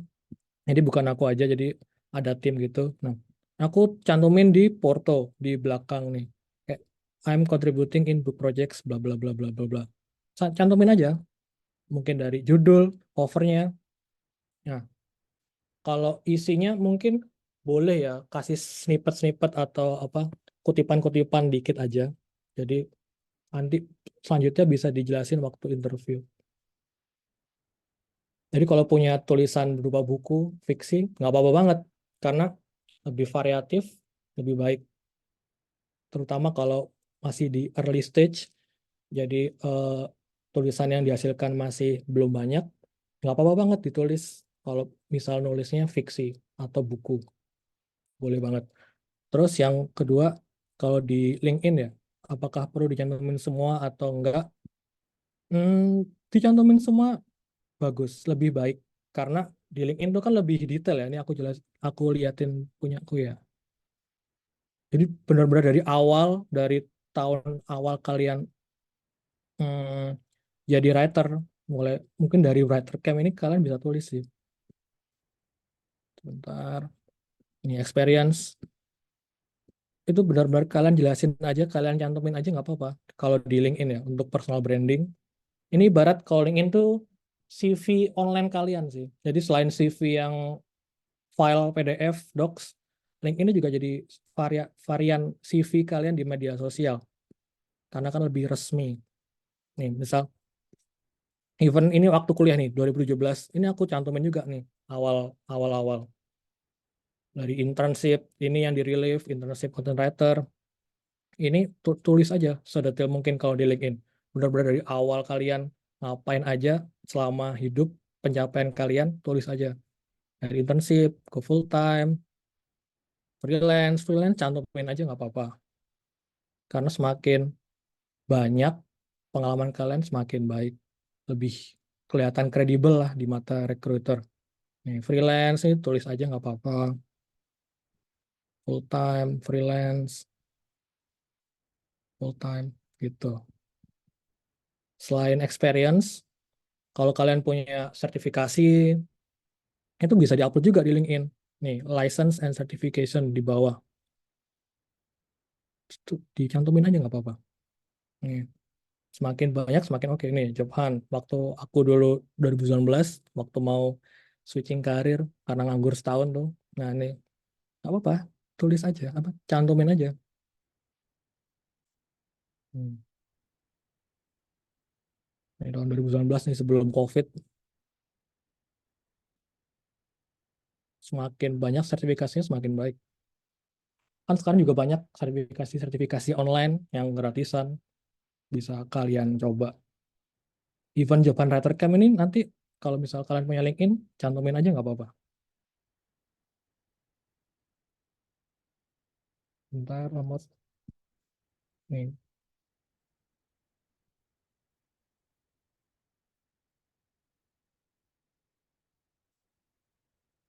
Kalau di LinkedIn tuh enak. Jadi kalau kalian mau flexing yang positif ya, itu di LinkedIn tuh enak banget. Kayak bisa jelasin kalian about, jadi bisa di summary secara singkat kalian tuh apa, kalian bisa apa, kalian suka apa, bisa tulis di about, terus experience tadi yang sudah aku jelasin, terus education, terus license, skillsnya apa aja. Ini skills ini juga bisa minta endorse ke orang lain ya, yang kalian kenal. Mungkin kalau kalian temenan sama mentor, atau punya dosen, atau punya temen yang udah kerja duluan, itu bisa banget minta endorse kalau di LinkedIn. Recommendation ini juga bisa minta ke teman-teman yang kalian kenal, yang benar-benar pernah kerja ya, kalau yang recommendation ini.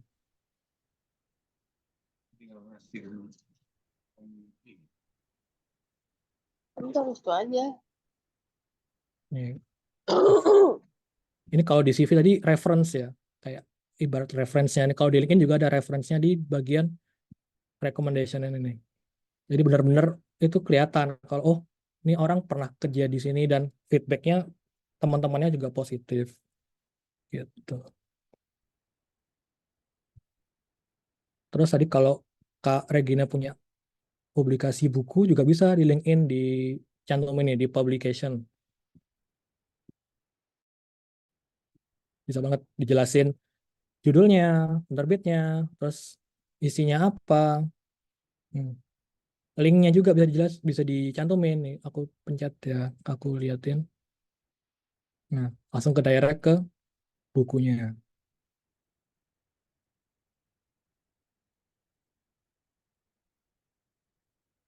Gitu. Untuk yang LinkedIn. Terus yang ke selanjutnya, bocoran interview ya, bocoran yang ditanyakan waktu interview ya. Hmm, kalau writer tergantung perusahaan yang di-apply ya. Jadi sebelumnya ya lebih baik riset dulu yang di apply perusahaan bidang apa, biar tanyanya juga lebih mendalam, lebih ya biar kita bisa ngulitin balik mereka lah. Misal kalau perbankan sebelumnya tempatku kayak mungkin gimana, mungkin secara umum dulu ya, kayak jam kerjanya jam berapa sampai jam berapa, terus kalau cuti itu potong gaji atau enggak, atau terus statusnya kerja di sini itu langsung tetap atau probation dulu, terus ekspektasi perusahaan ke kita itu apa, terus mungkin budaya kerjanya apakah sering lembur, atau apakah teman-temannya gimana, maksudnya lingkungan kerja itu kayak gimana, itu bisa kalian tanyain sih. Terus apa lagi ya kalau untuk perusahaan yang tanyain, kalau gaji mungkin belum ya, jangan jangan sampai tanya gaji di awal. Ya mungkin benefit, biasanya benefit yang didapatkan perusahaan yang didapatkan karyawan dari perusahaan itu apa, kayak misal mungkin dapat laptop, dapat BPJS kah, dapat asuransi swasta kah, itu bisa kalian tanyain dulu. Pokoknya sebelumnya kalian riset dulu perusahaan yang kalian mau apply, terus ya baca-baca mungkin dari profil di LinkedIn. Kan di LinkedIn tuh ada tujuh profilnya perusahaan. Mana tuh di LinkedIn ku?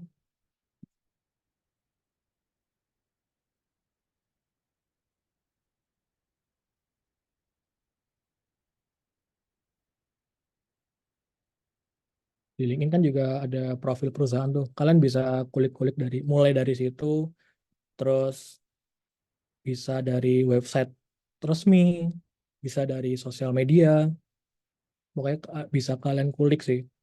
Baru setelah kalian kulik, kalian siapkan pertanyaannya, terus kalian tanyakan ke mereka, ke HRD, ke recruiter. Gitu sih kalau dari aku mungkin kurang jelas atau ada tambahan, Kak Regi. Oke, Jelas, Kak. Terima gimana Kak? kasih. Ya, maaf kalau mungkin rada belibet ya ngomongnya. Enggak jelas banget kok, Kak. Terima kasih. Iya.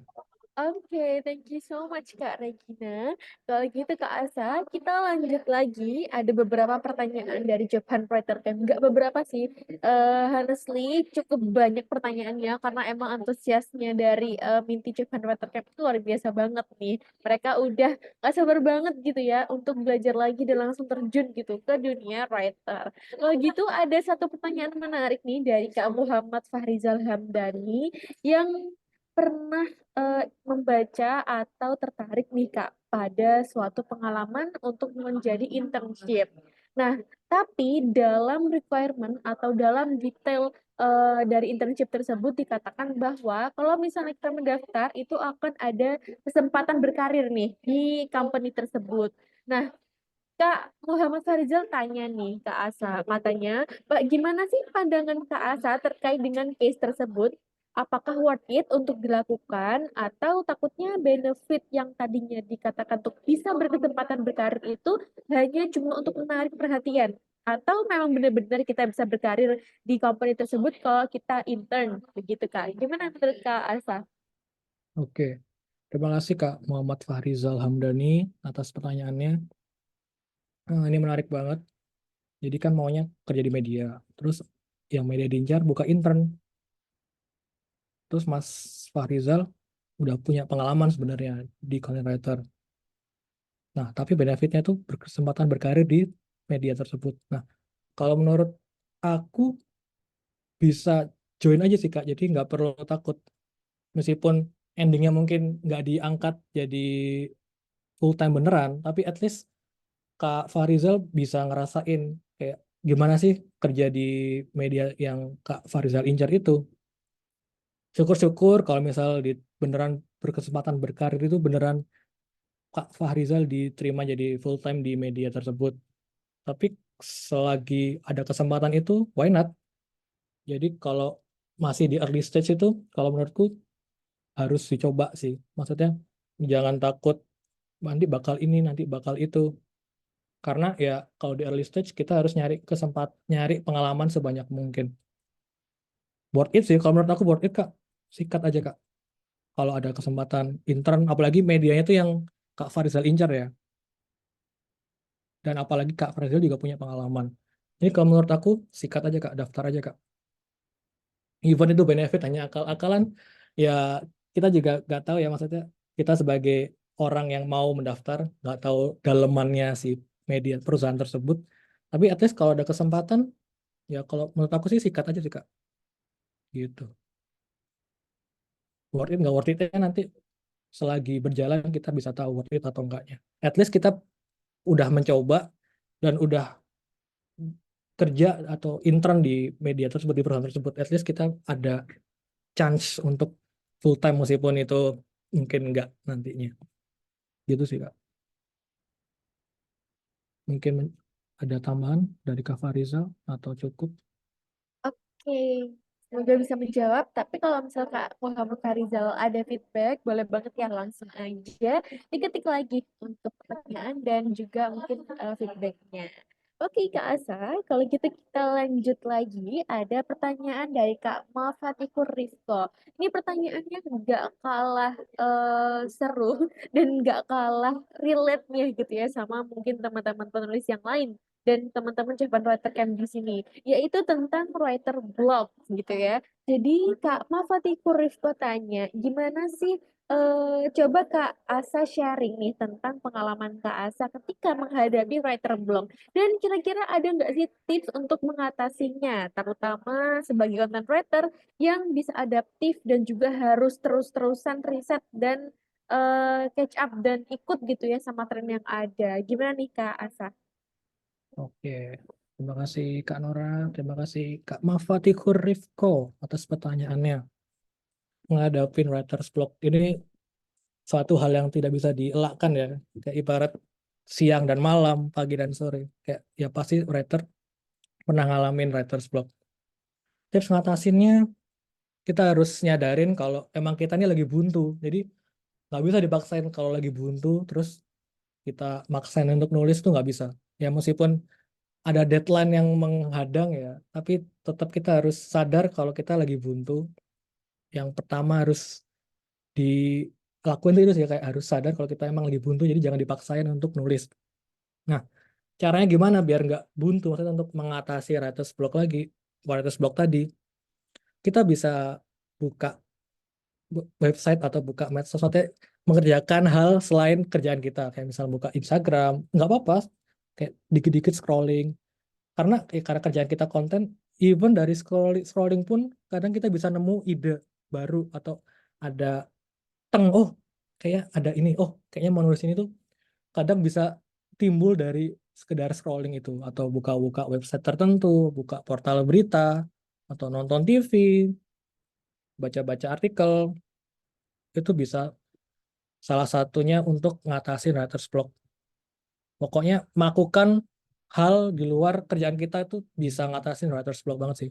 Mungkin keluar sebentar, main, atau ngobrol ke temen sebelah kalau bisa di kantor, ngobrol-ngobrol dikit, atau jalan-jalan keliling kantor, atau jalan-jalan keluar, menghirup udara segar, mau nyebat atau ngopi gitu, terserah.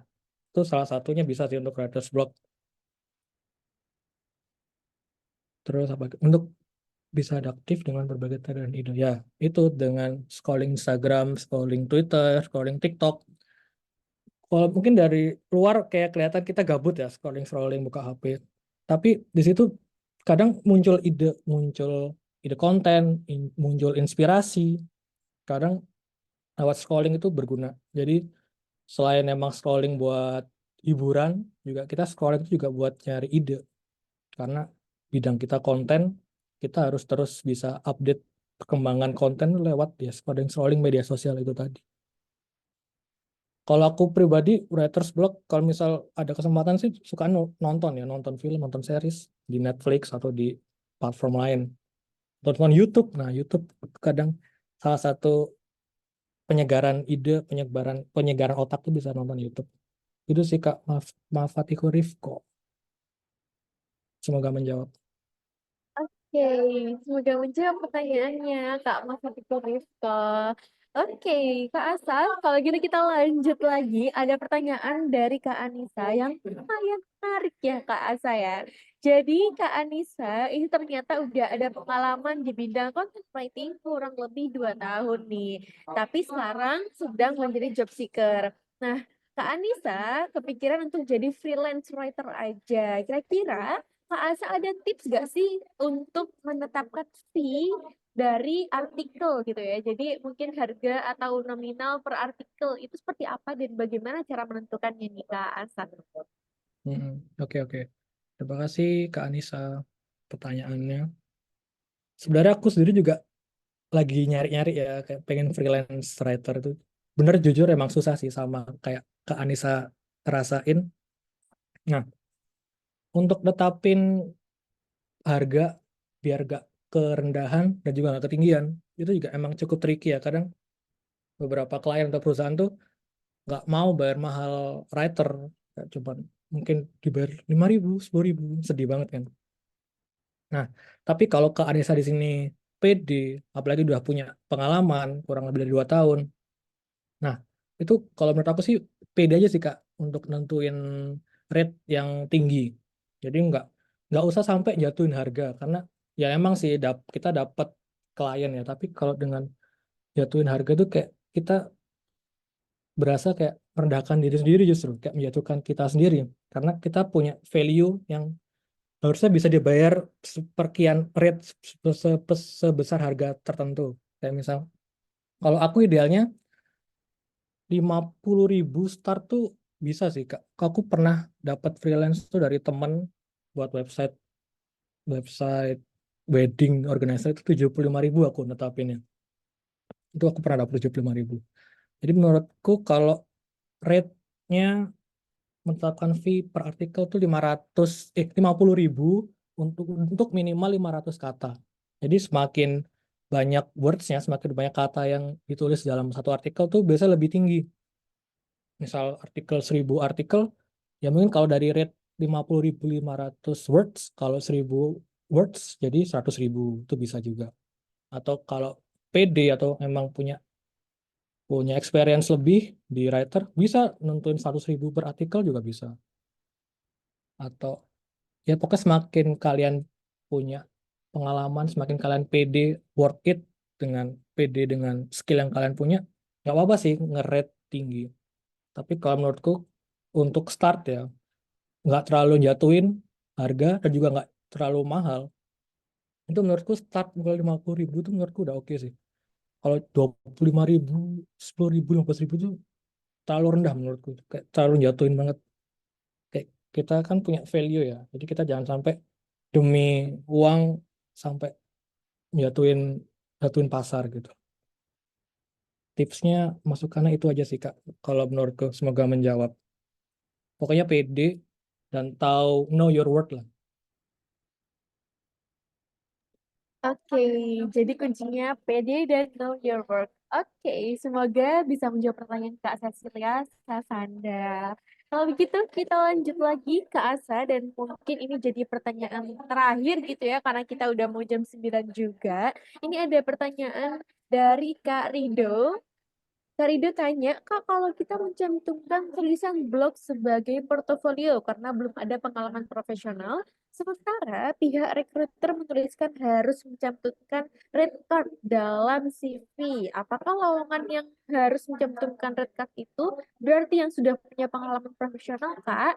Dan bagaimana cara menentukan red card untuk pemula? Oke, untuk red cardnya sudah terjawab. Mungkin pertanyaan pertama tadi ya, gimana soal mencantumkan blog pada portofolio gitu ya. Bagaimana Kak Asa? Oke. Kalau punya blog terus ingin nyantumin blog itu ke Porto, bisa banget taruh di Porto. Kalau di CV mungkin terlalu banyak ya. Jadi mungkin tulis di Porto aja kayak websitenya apa, terus link artikelnya apa, itu bisa kakak tulis di portofolio. Nah, sementara pihak rekruter menuliskan harus kita rate. Oh, nggak selalu sih Kak. Kalau harus nyantumin rate, harus punya pengalaman profesional. Nah, itu tadi seperti pertanyaan yang sebelumnya. Kayak kalau misal kakak pede dengan blog yang kakak punya, emang punya expertise di blog itu, mungkin nggak tahu blognya bahas apa, tentang kuliner, tentang K-pop mungkin, atau musik, itu bisa banget taruh di porto aja gak apa-apa. Even kalau kakak mau nentuin rate, itu tadi kembali ke bagaimana kakak tahu kelayakannya kakak sendiri untuk menilai seberapa rate card yang kakak punya, yang kakak mau dapat. Kalau menurutku rate card itu tadi, kalau misal minimal nggak terlalu jatuhin atau nggak terlalu gede, itu start 50.000 itu udah oke banget sih. Jadi meskipun kakak belum ada pengalaman profesional tapi mau nyantumin tulisan blognya di Porto, nggak apa-apa banget Kak, tulis aja. At least rekruter tuh tahu kalau ini kandidat itu udah biasa nulis, udah punya blog sendiri, udah ada tulisan sendiri. Nah, untuk menyantumkan red card-nya itu ya itu tergantung kakak sendiri, apakah mungkin udah siap atau udah tahu know your worth, apakah layak untuk dibayar sesuai yang kakak mau. Itu tadi sih Kak, semoga menjawab. Oke, kalau gitu semoga bisa menjawab pertanyaan dari Kak Rido Christina tadi. Oke, teman-teman Jawaban Writer Camp. Sudah tuntas ya sepertinya sesi kita pada malam hari ini teman-teman karena udah mau jam 9 juga. Dan aku berharap semoga materi pada malam hari ini yang mana kita membahas soal seluk-beluk portofolio dalam dunia writing gitu ya. Itu bisa bermanfaat buat teman-teman dan juga bisa menjadi awal bagi teman-teman dalam menyusun karir ya untuk menjadi beneran penulis gitu ya teman-teman. Oke, kalau begitu sesi kita pada malam hari ini sudah berakhir teman-teman. Aku yang pertama mengucapkan dulu terima kasih sama Kak Asa karena sudah meluangkan waktunya dan juga berbagi insight dan juga pengalaman Kak Asa dalam dunia kepenulisan. Semoga ke depannya teman-teman juga bisa menggunakan insight tersebut gitu ya dan juga memudahkan kehidupan karir teman-teman. Dan juga terima kasih buat teman-teman Cipan Writer Camp semua yang udah setia banget ya dalam sesi per sesi kita ya, beberapa sesi yang sudah kita lewati bersama-sama. Semoga insight-nya juga bisa teman-teman gunakan, teman-teman apply langsung gitu ya dalam dunia kerja nantinya. Kalau begitu, terima kasih ya teman-teman. Selamat malam semuanya. Sampai jumpa di kesempatan selanjutnya. Dadah teman-teman semua. Terima kasih.